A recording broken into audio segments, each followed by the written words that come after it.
Yeah, true. From the airport, yes. Oh, yes, it is.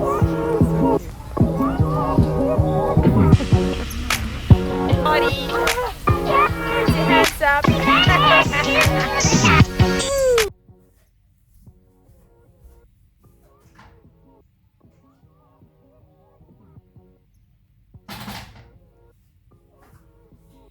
Sunset time gone, tea time on. So I'm back again. My swivel seat is a bit jumpy. All right, so guys, I'm going to talk about something which so many of you been asking me that Smita, why are you so tired? Why are you so busy? Why are you always running between the flights and so forth? So I have to explain you guys that when you become a cabin crew, what really does it take out of you or your time to make it on time, to be punctual, to not miss a duty, to make sure your attendants are good. Because right now you may be thinking that I have to become a cabin crew and I'll make sure that then I will just maintain my job. But it's not very easy when you keep doing the same work over and over and over again, like day after day, week after week, month after month, year after year. Like I've been doing it for 15 years now. I have to make sure that I have like a routine or like a checklist or like some sort of a structure in my head where I follow it so I don't get complacent, like taking things for granted and saying, oh, I've done this forever, I'm never gonna do a mistake. The best of the people have done worst of the mistakes. Something as little as like forgetting your hat or your scarf or your manual or something which you require for the flight. You know, like certain flights we have to carry our winter coats, or certain flights we have to carry a pajama, which is mandatory. So you know, you could be going from, let's say, a turnaround flight into an ultra long haul flight after 2 days, and then you have to change your packing.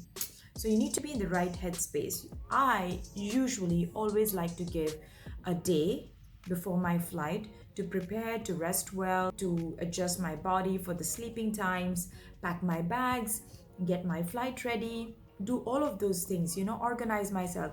Okay, now I'll be gone for 2 or 3 days. So I have a cat at home. If I'm gonna have somebody come over, pet her for like some time, at least once between those 2 or 3 days. If I'm going for a longer duty, twice or thrice, making sure her food is there, her water is there. I plant the water, the plants, indoor plants I have, I need to water them, or I'll tell my friend to come and do that. Or something as simple as in my fridge, what all things I have in my fridge is something more perishable, like something I know it's gonna go bad, so I need to make sure that I cook it already, or I have to store it properly. Small things like that. And then to manage your rest, because rest is very important. So let's say if I'm going to ultra long haul flight, they give us two sets of rest, like C and D. So people going on C rest will go first.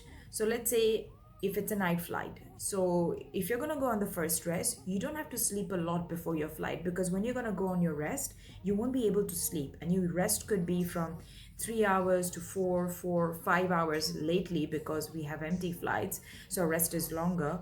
So you won't be able to sleep in the bunk, which is like a tiny enclosure, a tiny space. And then you'll be restless, and I don't know, then you're gonna have to carry on for next 7 8 hours, and you're gonna be really tired because you didn't sleep at all in your rest time, which is 5 hours or whatever. And then you have 6 7 hours to go, and then you're gonna be tired at the end of the flight. So what I usually do is, if I'm on the first rest, I will try to sleep less before my flight, so I can sleep on the first rest, if that makes sense. So you're always gonna get to know from your schedule, are you the first rest or the second rest? As a cabin supervisor, I always get the first rest. Mine is standard, because the cabin manager, which is the purser on a wide body, she always goes second rest from the base.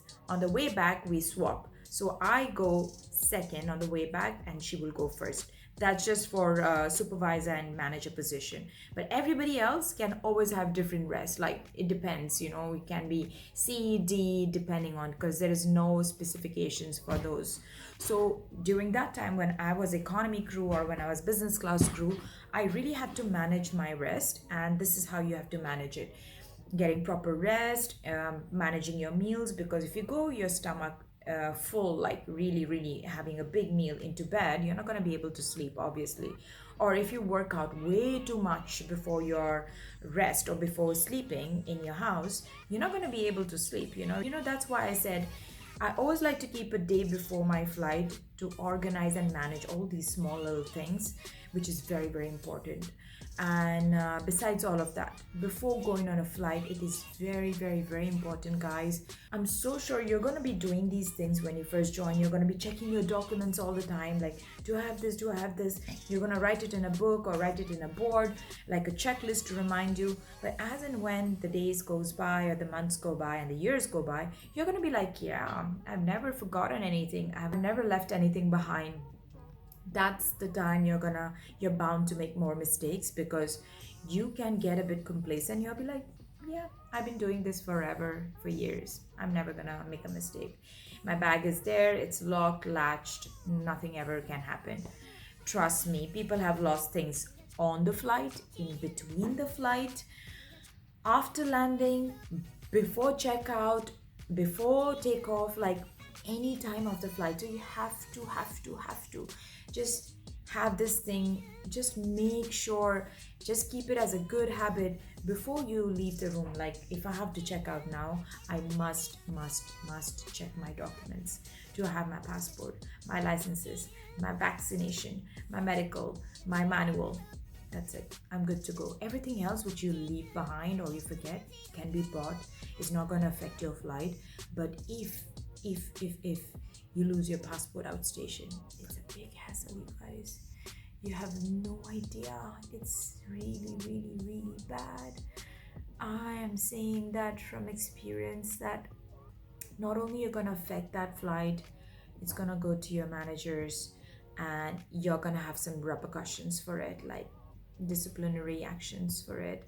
Not only that, the stress, and then the hassle of again getting your new passport or the new license, and then it's going to affect your consecutive duty, the next duty, and I don't know for how long.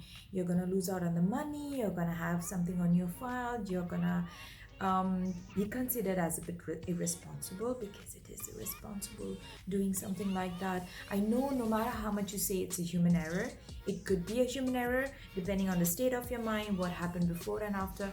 But honestly, this small checklist, having the right frame of mind, being prepared for your flight, having everything ready before you actually step out or go for your duty, it's imperative. Like, you can't have excuses not doing that, because it's your job. You should take it seriously. And it's as simple as that. And trust me, if you have minimum rest, like I remember doing a block of 6 days, like back to back flights. So I'll go in the morning like 9, 10ish. I come back midnight. And next day again, I have to wake up at 9 o'clock to get ready by 10, 10:30 for a pickup, 1.5 hour before. So let me give you a lowdown of how your hours before your actual duty works out. So let's say if you have a duty, and depending on where you stay, if you're closer to the airport, far away from the airport. When I came to Abu Dhabi, I was living in the city, so it was like hour and a half before the reporting time was my pickup, and the reporting time is hour and 15 minutes before my actual departure. So there are times when now my reporting is 1 hour 40 minutes before the departure, because we have to do some tests, we have to do certain other things. So now look at this picture. If you're staying close to the airport, you're gonna take a transport hour and a half before your reporting time, an hour and 40 minutes ahead of your reporting time is your departure, which is almost 3 hours. Before the pickup, you're gonna wake up. You're gonna probably, if you're a breakfast person or if you're like a person who needs to eat or drink something before your flight, you're gonna have to keep at least hour and a half, 2 hours before your actual pickup to take a shower, to eat something, to get ready, to have everything prepared, organized, cross-check, double-check, and then get into your transport.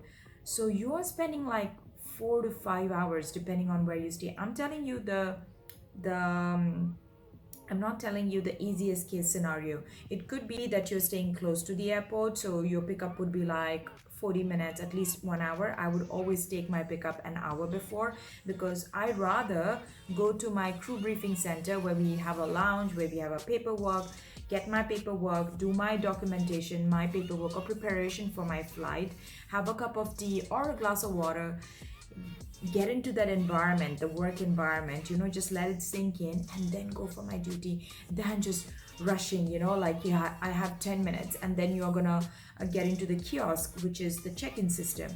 So you need to have enough time beforehand. You spend a lot of time before your actual duty, and then your duty could be like 13 hours, 14 hours, 15 hours sometimes. After your duty, it's 30 minutes chalks on. So you're gonna have your guest disembarking, then you're gonna do your security check, immigration process, taking your baggage, going to your bus, taking a bus ride, depending on how far or close it is from the airport. You're gonna go to your hotel, you're gonna have a check-in process, then you're gonna get into the room, and then finally you're gonna be like, okay, I can leave my bags on the side, take a quick shower, just like unwind basically.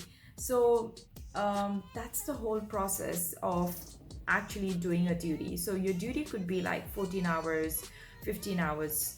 Sometimes you're doing turnarounds on a long flight. So yes, you get rest in between your flight, but it is long, long, long hours you're putting in from the time you wake up and you start preparing, getting ready, shower, making sure everything is ready, then your pickup, then your reporting time, then getting into the aircraft, doing your pre-flight preparations, then getting through your flight, and after the flight disembarkation, immigration, baggage, taking a bus, going to the hotel. Guys, it's not that easy sometimes. It's really long hours, and you're constantly on a move, you're constantly like on your toes doing things. There are easy flights, there are difficult flights. So that's again a variation. There is also a variation if you're staying closer to the airport or far away from the airport. That's another thing which you have to consider. Also, you have to consider if it's a turnaround, or if you're doing multiple duties, or you're doing one long flight. All those things factor in. And if you have like sort of a busy roster, you're doing this back to back. Yes, you'll have 2 days off after an ultra long haul flight, but you wouldn't realize between the time zones you would be in, like say Australia or US, day and night difference. So when you're gonna land in Abu Dhabi, you're gonna be wide awake, and you're gonna be like, I don't know what to do now, but I have to wake up in the morning, but I can't sleep. So you get a bit more anxious, so you have to get a chamomile, or like listening to soothing, relaxing music. I don't know, whatever works for you, you're gonna figure it out. But trust me, there are times when you're not gonna be able to do as you plan, and those are the times you're gonna be exhausted. And we're just human beings. There are so many external factors which affect you. It could be your personal work, your personal life, if you're married, if you're having kids, if you have family, if you have some stress from your parents, they are far away, they're missing you, COVID times, health issues. There's so many other factors which influence it and affects your mood, and so on and so forth. So yeah, if you want me to elaborate on one specific phase of this whole timeline, let me know. I would definitely let you have a peek into it. But I was even mentioning all these things because I've been getting some messages. How can you be so tired? Don't you have any time off in between to manage to probably get some video and do some editing? And I'm like, guys, I want to so bad. I want to take like a whole month off and do just this. I would love to. I need that kind of engagement from you guys for that. I really want you to, if you do watch my videos and if you haven't subscribed, I would request you please subscribe. It motivates me. It does give me more motivation. I'm not saying that I am not posting videos or not able to edit videos because of lack of motivation. It's not because of that, because I have hectic rosters. Yes, guys, I'm aware that I'm not able to post as much as I would love to, and I know some of you may be missing me, and I'm really, really grateful for that.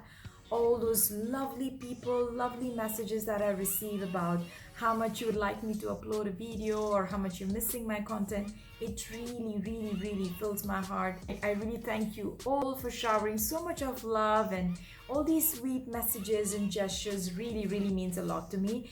And yes, my goal is to be more consistent. My endeavor is to share my experience with all you lovely people, hoping that somebody would gain something out of it. But yes, like I always say, please do write into me. You know that I always get back to you, no matter if I'm able to post a video or not. You know that if you DM me on my Instagram, I always come up with answers for all of you. So yes, thank you guys once again for staying with me, showing me so much of love.